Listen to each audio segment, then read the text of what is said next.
Hello dear students and welcome to EduTap. So in this particular video series, I'll be answering certain frequently asked questions which are there in the minds of the aspirants related to the RBI Grade B examination. So in the first video, I talked about the notification dates starting from 2013 till 2018. So in this particular video, that is the second video, I'll be talking about the pattern of exam. In the third video, I'll be talking about syllabus. In the fourth, about the cutoff. And in the fifth video, I'll be talking about eligibility. So let's start with the second video. I'll be talking about the pattern of exam. So the RBI Grade B examination is held in three phases. There is phase 1, which can be called prelims, then there is phase 2, which can be called mains, and then there is phase 3, that is the interview stage. So coming to phase 1, your phase 1 examination comprises of 4 sections. It is worth 200 marks in total, comprising of 4 sections. 80 marks is allotted to the section of general awareness, that is GA. 60 marks is allotted to reasoning section, then 30 marks each to English and quantitative aptitude. So 80 plus 60 plus 30 becomes 200 marks.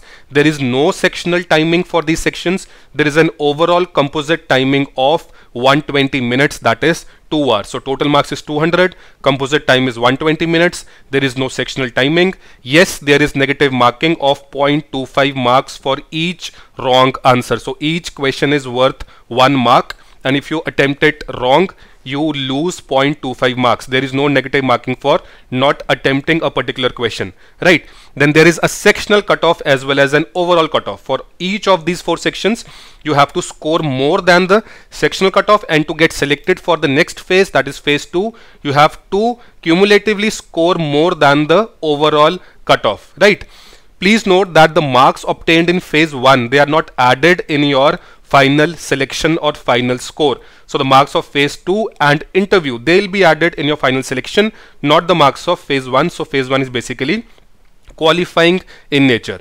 Please also note that phase 1 is held online. It is not a pen and a paper kind of paper. You have to appear for it online in front of a computer screen.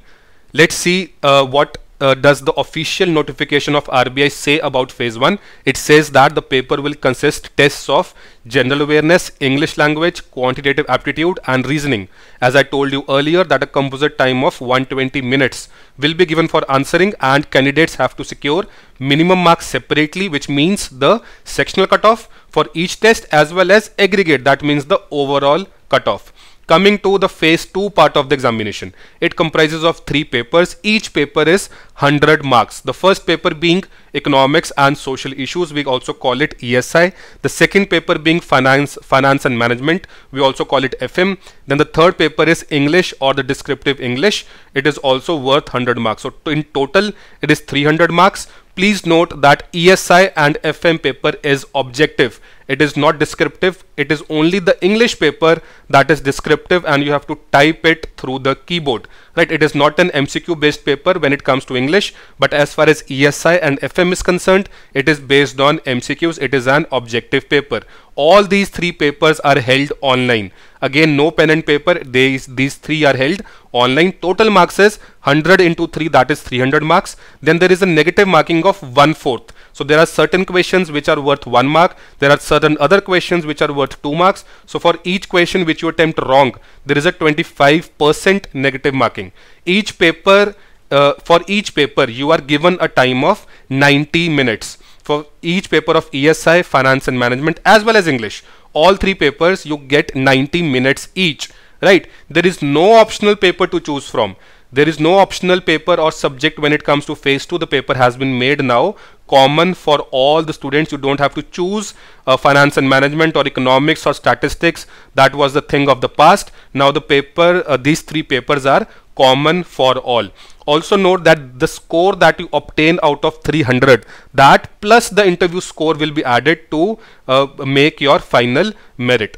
Let us come to what RBI notification has to say about phase 2. As you can see, paper 1 is ESI objective type, paper 2 is English descriptive to be typed with the help of keyboard, paper 3 is finance and management objective type. All these 3 papers are worth 100 marks each, total 300 marks, and for each of the paper you will be given 90 minutes. An important thing to note here is that all of these papers except English, they will be available to you in bilingual form, that is in Hindi as well as English. So not the English paper, that is paper 2, that will not be available in Hindi, but the remaining 2 papers, that is ESI and FM, will be set bilingually in Hindi as well as English. Now coming to the final phase, that is phase 3, the interview, it is worth 50 marks. So the 50 marks of interview plus the 300 marks of phase 2, the total being 350 marks. These 350 marks, the marks that you obtain out of 350, will decide your final selection, whether you make it